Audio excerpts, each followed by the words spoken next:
We're talking about the most controversial figure in Indian politics, recently became one of the most influential and won a big victory in Gujarat elections. What can we do and what can the international community do? And one final thought from each of our panelists. Can the people in India be persuaded to idolize their undemocratic leaders less and concentrate on demanding accountability, starting with you, Fred?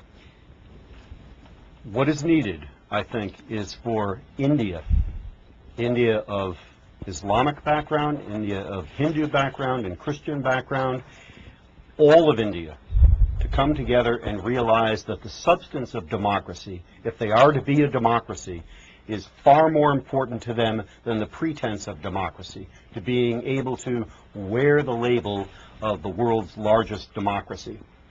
That requires some elemental things that have been well discussed here. It requires elemental recognition of rights of a minority that are protected not only by law, but are cherished and protected by the people they serve. Okay, very briefly, each please. Ben?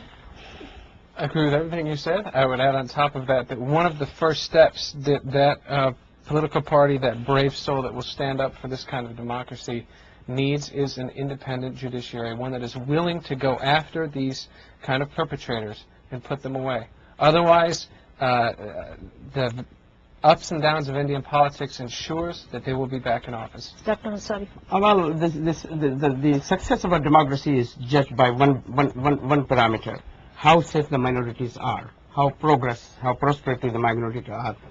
In India, the minorities today, whether you are Sikh, Christian, or Muslim, they live in a constant fear. And I'm a Muslim, I can tell you these things.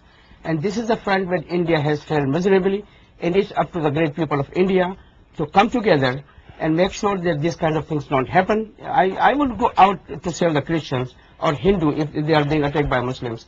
That is the thinking that should be, that if a Muslim is attacked, a Hindu should stand and say, hey, why you are attacking this fellow? He is innocent. Same thing should be done for Christians and Sikhs and everybody else.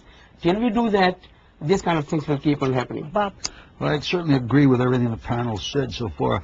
One additional thing, and then India does have a judiciary.